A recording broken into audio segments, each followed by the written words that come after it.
Hello guys, my self अभय प्रताप सिंह। आप सभी का स्वागत है मेरे यूट्यूब चैनल में। आज का मेरा टॉपिक है three phase transformer. Okay, I will discuss today three phase transformer. Three phase transformer के बारे में आज हम लोग उसके कंस्ट्रक्शन के बारे में स्टडी करेंगे। आज हम लोग उसके वर्किंग प्रिंसिपल के बारे में स्टडी करेंगे और ऑटो ट्रांसफार्मर के बारे में आज स्टडी करेंगे। ओके, तो थ्री फेस ट्रांसफार्मर होता क्या? What is the three phase transformer? देखिए, मेनली थ्री फेस ट्रांसफार्मर क्या होता है? Three phase transformer is used to transfer a large amount of power.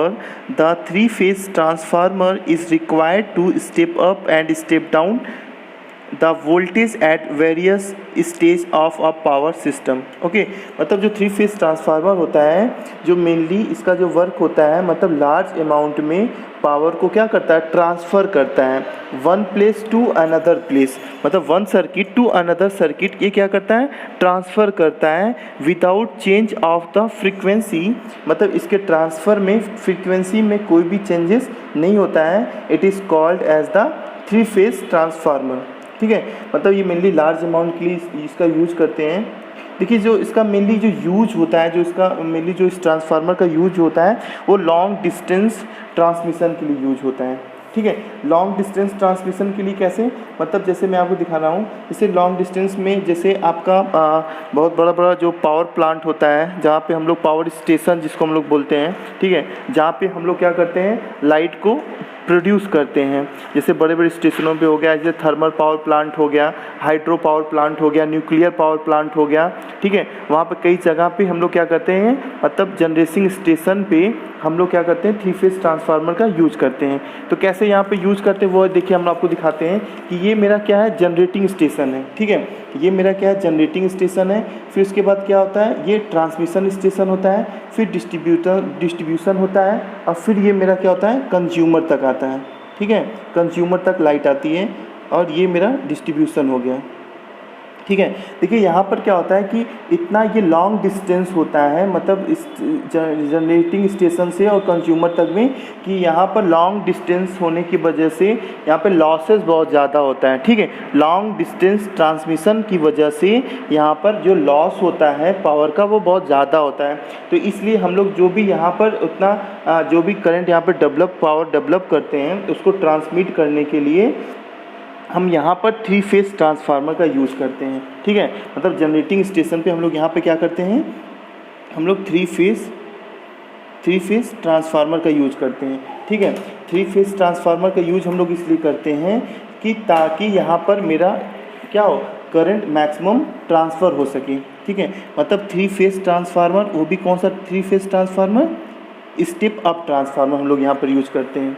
ठीक है, यहाँ पे क्या यूज़ करते हैं? स्टेप अप ट्रांसफार्मर यूज करेंगे यहाँ पे। ठीक है, तो यहाँ पे जैसे मेरा जो हम लोग करंट डेवलप करते हैं, यहाँ पे जो सप्लाई पावर डेवलप करते हैं, वो लगभग 11 kVA का होता है। ठीक है, यहाँ पे कितना होता है? 11 kV का होता है। 11 kV का जो हम लोग करंट यहाँ पे डेवलप करते हैं, तो थ्री फेस ट्रांसफार्मर की हेल्प से, स्टेप अप ट्रांसफार्मर की हेल्प से यहाँ पे क्या करते हैं? ट्रांसमिशन स्टेशन पे हम लोग क्या करते हैं? सप्लाई देते हैं। फिर यहाँ पर भी क्या करते हैं? फिर यहाँ पर three phase step up transformer use करके डिस्ट्रीब्यूशन, और फिर डिस्ट्रीब्यूशन से ये कंज्यूमर तक, मतलब यहाँ पर हम लोग इसका क्या करते हैं? यूज करते हैं थ्री फेस ट्रांसफार्मर का। ठीक है, जिससे कि मेरी प्रॉपर सप्लाई क्या हो सके? ट्रांसफ़र हो सके, और मतलब लॉस को कम से कम किया जा सके। क्योंकि अगर स्टेप डाउन होगा तो यहाँ पर अगर 11 kV है तो यहाँ पे और कम, फिर यहाँ पे कम, यहाँ पर क्या होगा? कम होगा। इसीलिए हम लोग यहाँ पर स्टेप अप ट्रांसफार्मर का हम लोग क्या करते हैं? यूज करते हैं। ठीक है, तो ये हो गया मेरा स्टेप अप ट्रांसफार्मर का, यहाँ पे कहाँ हम लोग इसका यूज करते हैं। अच्छा, देखिए, इसका जो कंस्ट्रक्शन करते हैं हम लोग, टू टाइप में कंस्ट्रक्शन कर सकते हैं। मतलब एक सिंगल कंस्ट्रक्शन हो गया, मतलब 3 कोर यहाँ पर हो गया, फेज़ 1, फेज़ 2, फेज़ 3। ये क्या हो गया? सिंगल स्ट्रक्चर में हम लोग क्या करते हैं? कनेक्शन करते हैं। या हम लोग क्या कर सकते हैं? सिंगल फेज़ का हम लोग ये हो गया, जैसे सिंगल फेज़ का ये मेरा 1 हो गया, 2 हो गया, और ये 3, मतलब ये क्या हो गया? सिंगल फेज़ का क्या है? ट्रांसफार्मर है। मतलब इसको हम मिला करके भी हम लोग क्या कर सकते हैं? थ्री फेज़ का क्या कर सकते हैं? एक ट्रांसफार्मर बना सकते हैं।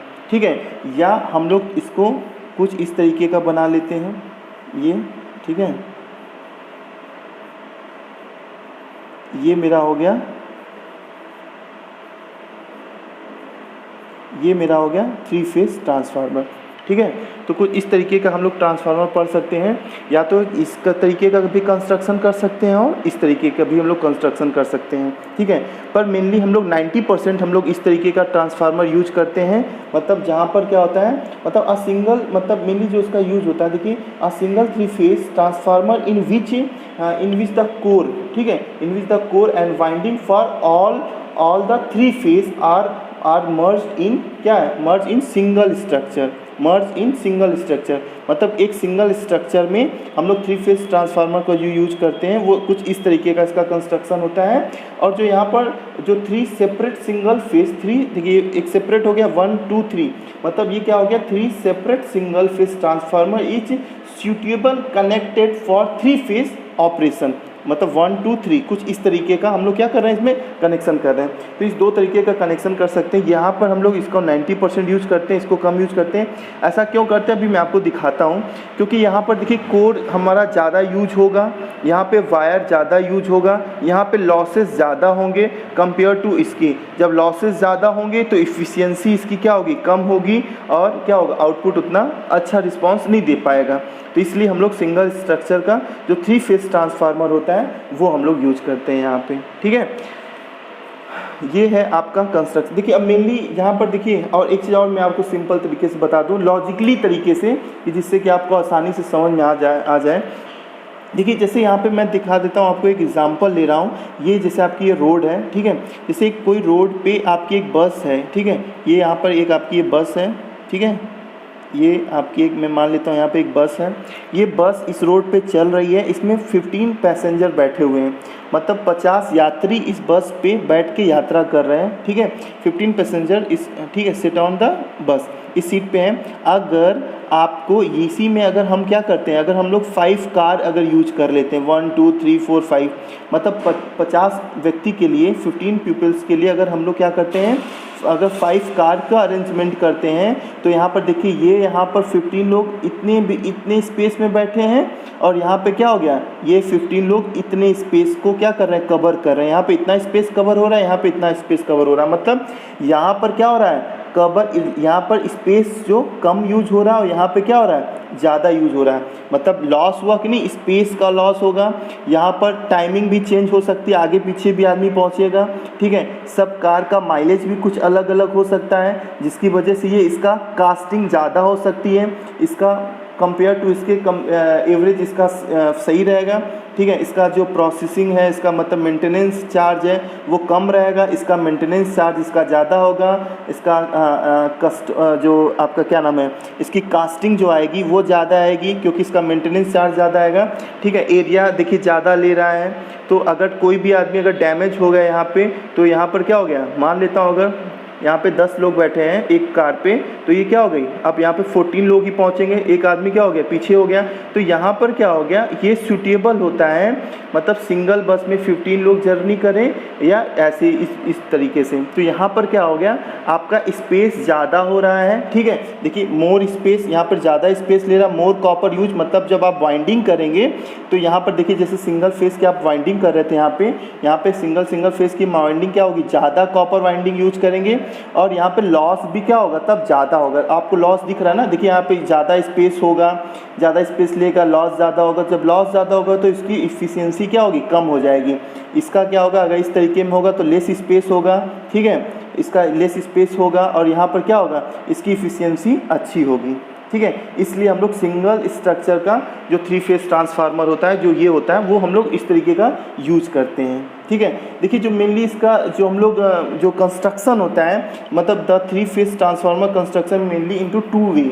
ठीक है, 2 तरीके का होता है, एक कोर टाइप 3 फेज ट्रांसफार्मर होता है, और एक सेल टाइप 3 फेज ट्रांसफार्मर होता है। ठीक है, देखिए जो कोर टाइप ये होता है, कोर टाइप जो 3 फेज ट्रांसफार्मर होता है कुछ इस तरीके का होता है। यहाँ पे हम लोग क्या करते हैं, यहाँ पे हम लोग देखिए 3, यहाँ पर क्या करते हैं, यहाँ पे 3 मैग्नेटिक कोर लेते हैं। देखिए 1 2 3, यहाँ पे हमने क्या किया, 3 मैग्नेटिक कोर लिया है। ठीक है, और यहाँ पर तीनों का जो एंगल है देखिए 120 डिग्री का एंगल, तीनों का एंगल सेम है। ठीक है, तीनों का एंगल सेम हम लोग इसलिए ऐसा रखते हैं क्योंकि तीनों फेज में फ्लक्स, जो तीनों फेज में जो फ्लक्स हो सेम फ्लो हो सके। ठीक है, मतलब ये फेज़ 1, फेज़ 2, फेज़ 3 तीनों फेज़ में सेम फ्लक्स फ्लो हो सके और क्या सेम एंगल होना चाहिए, जिससे कि यहाँ पर जो कॉमन पॉइंट है, ये कॉमन लाइन है, यहाँ पर जो इसकी वैल्यू हो वो हमेशा क्या होगा, जीरो होगी।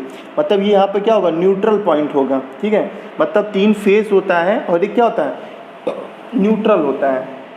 तो यहाँ पे जो common lag having zero flux, यहाँ पे जो फ्लक्स होगा यहाँ पे जीरो होगा, क्योंकि यहाँ पर कॉमन पॉइंट है। कॉमन पॉइंट होने की वजह से यहाँ पर क्या होगा, जो फ्लक्स होगा आपका जीरो हो जाएगा। ठीक है, और देखिए जो कोर टाइप का, जो मेनली जो कोर टाइप और सेल टाइप होता है, जो कोर टाइप का जो यूज होता है, कहाँ पे हम लोग इसका यूज़ करते हैं, use for low voltage transformer. इसका जो हम लोग कोर टाइप का यूज़ जो करते हैं वो लो वोल्टेज ट्रांसफार्मर के लिए यूज करते हैं। ठीक है, देखिए ये सेल टाइप का ट्रांसफार्मर कुछ इस तरीके का, इसका ट्रांसफार्मर इस तरीके का कंस्ट्रक्शन होता है। मतलब यह the shell type transformer is the simple rectangular. ठीक है, देख रहे हैं ये क्या है, रेक्टेंगुलर की तरीके से होता है, rectangular form and the core surrounded the consider. ठीक है, core surrounded the consider potential of the winding. ठीक है, विच शो इन फिगर।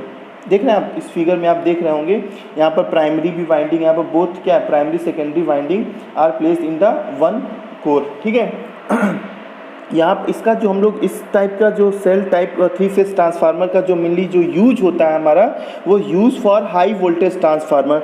मतलब हाई वोल्टेज ट्रांसफार्मर के लिए हम लोग सेल टाइप 3 फेज ट्रांसफार्मर का यूज करते हैं। ठीक है, अच्छा मैं आपको और दिखा देता हूँ कंपेयर, जो इसका चार्ट मैंने बनाया है आपका कंपेयर, जो हम लोग जो भी दिखा रहे थे कि जो 1 फेज़ का अगर हम लोग 3 फेज़ अलग बनाते हैं, सिंगल कंस्ट्रक्शन में करते हैं। देखिए इसको कुछ इस तरीके का मैंने आपको दिखाया है।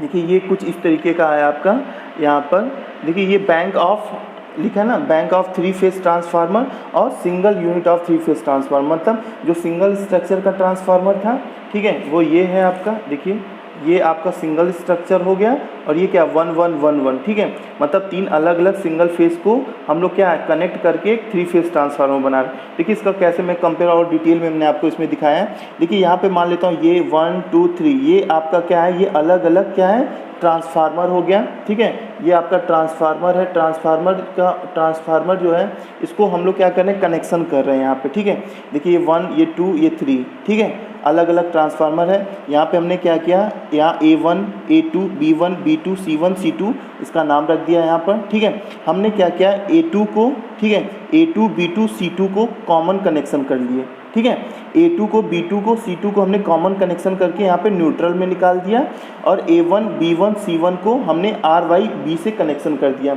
RYB क्या हो गया, मेरा फेज हो गया। ठीक है, ऐसे ही मैंने यहाँ पर भी किया। देखिए A1, ठीक है, यहाँ पर मैंने क्या किया, A1 को इसको देख रहे हैं, इसको यहाँ कॉमन कर दिया, A1 को B1 को और C2 सॉरी, यहाँ पे हमने क्या किया, कॉमन कर दिया। फिर यहाँ पर क्या किया, RYB से कनेक्ट कर दिया। मतलब ये इनपुट हो गया, ये क्या हो गया आपका, आउटपुट हो गया। ठीक है, मतलब प्राइमरी वाइंडिंग हो गया और ये क्या हो गया, सेकेंडरी वाइंडिंग हो गया। कुछ इस तरीके का आपको रहता है। ठीक है, ये मेरा जो हमेशा याद रखिएगा, जो कनेक्शन होता है यहाँ पे वो स्टार में। देखिए आपका यहाँ पर क्या है, आपका जो प्राइमरी पोर्शन है वो स्टार में कनेक्शन है, और जो डेल्टा मतलब जो सेकेंडरी पोजीशन है वो आपका डेल्टा में कनेक्शन है। ठीक है, कुछ इस तरीके का हम लोग क्या करते हैं, सिंगल स्ट्रक्चर बनाते हैं अलग अलग सिंगल फेज ट्रांसफार्मर को लेकर के।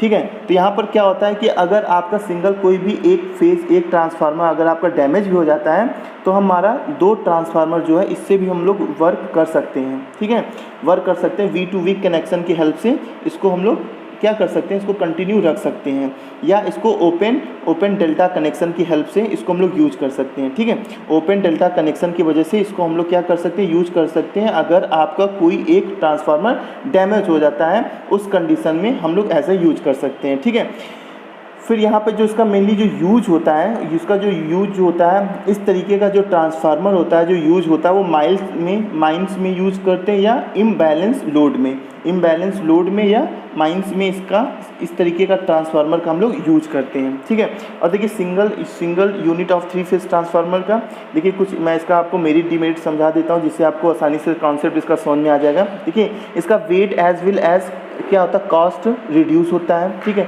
Space required to less and size is small ठीक है, स्माइल इन स्वॉच मतलब क्या होता है कि जो इसका स्पेस क्या होगा, मतलब जो आपको मैंने अभी दिखाया था एक इसमें चार्ट में देखें, इसमें मैंने आपको दिखाया था कि यहाँ पर कितना कम लेस स्पेस हो रहा है, यहाँ पर क्या हो रहा है स्पेस ज़्यादा हो जा रहा है, अमाउंट ऑफ आयरन कोर, ठीक है, यहाँ पर एक आयरन कोर भी क्या होगा जब स्ट्रक्चर बना रहे हैं कंपेयर टू इसके क्या होगा कम होगा। तो ये सब थोड़ा सा इसमें मेरिट था। एक डीमेरिट सिर्फ इसमें यही है कि हमारा जो ये जो ट्रांसपोर्टेशन में प्रॉब्लम होता है, जो 3 फेज, ठीक है, single unit of 3 phase transformer जो होता है, यहाँ पर जो होता है मेनली इसका जो डीमेरिट होता है वो जो होता है वो ट्रांसपोर्टेशन में प्रॉब्लम होता है। इतना बड़ा ट्रांसफार्मर एक जगह से दूसरी जगह को ले जाने में इसमें क्या होता है प्रॉब्लम होता है, ठीक है, मेनली जो इसमें ये थोड़ा सा प्रॉब्लम है, ठीक है। ये हो गया आपका कंपेयर, मैंने आपको दिखा दिया कैसे हमारा ये अलग अलग बना हुआ है, ठीक है। ये आपका, अब मैं इसकी बात करता हूँ कि कनेक्शन की, कैसे हम लोग कनेक्शन करते हैं 3 फेज ट्रांसफार्मर का। देखिए जो 3 फेज ट्रांसफार्मर का जो मेरा कुछ कनेक्शन है वो कुछ इस तरीके का हम लोग करते हैं।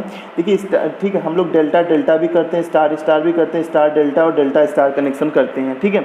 ये मैं आपको अगली वीडियो में मैं आपको सभी का सेपरेट अलग कनेक्शन में आपको बता के समझाऊंगा कि कैसे इसका कनेक्शन करते हैं। पहले हम आपको बेसिक समझा देते हैं कि यहाँ पर जो हम लोग जो 3 फेज ट्रांसफार्मर जो यूज करते हैं, जो मेनली हम लोग यूज करते हैं वो डेल्टा टू स्टार कनेक्शन हम लोग यूज करते हैं, ठीक है।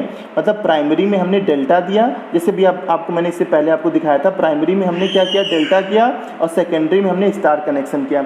हम लोग इस तरीके का ही कनेक्शन इसलिए करते हैं, ठीक है, इस तरीके का इस कनेक्शन हम लोग इसलिए करते हैं। ये कनेक्शन हो गया आपका, हम लोग यही कनेक्शन जनरली मैक्सिमम करते हैं आपको स्टेप अप ट्रांसफार्मर में, इसलिए करते हैं क्योंकि स्टेप अप ट्रांसफार्मर में जहाँ पर हमको क्या कंज्यूमर को लाइट पहुंचानी हुई, मतलब कि आपको मैंने दिखाया ना डिस्ट्रीब्यूशन से और कहाँ पे कंज्यूमर पे, डिस्ट्रीब्यूशन से कंज्यूमर पे, मतलब जैसे ये था आपका, ये आपका जनरेटिंग स्टेशन था, यहाँ पर हमने जो किया था वो डेल्टा से डेल्टा कनेक्शन था, फिर यहाँ से डेल्टा था, क्योंकि यहाँ पर हमने सिर्फ फेज सप्लाई कर रहे हैं, न्यूट्रल नहीं सप्लाई कर रहे हैं। तो क्यों हम यहाँ से इतना लॉन्ग डिस्टेंस में हम लोग क्यों एक वायर कोई यूज़ नहीं है, उसका यूटिलाइजेशन नहीं है यहाँ पर कहीं भी, तो वेस्ट होगा, ठीक है, कास्टिंग ज़्यादा हो जाएगी, इसलिए हम लोग डिस्ट्रीब्यूशन से और मतलब जैसे पावर हाउस से अगर आपके घर में जो लाइट आती है वहाँ पे हम लोग क्या करते हैं डेल्टा टू स्टार कनेक्शन करते हैं, क्योंकि हमको न्यूट्रल की ज़रूरत पड़ती है किसी भी लोड को चलाने के लिए।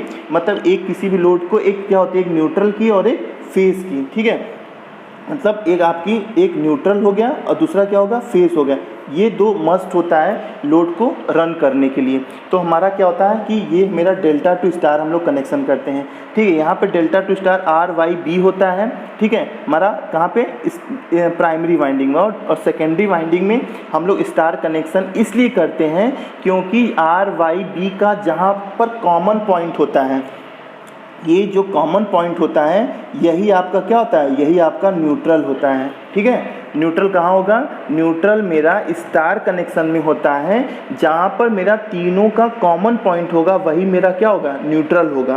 तो इसलिए हमको न्यूट्रल की ज़रूरत पड़ती है लोड को चलाने के लिए।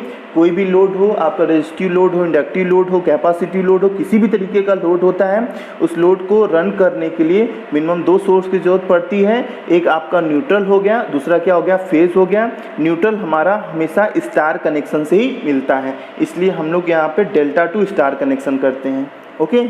ये हो गया आपका delta two star connection, okay, thank you.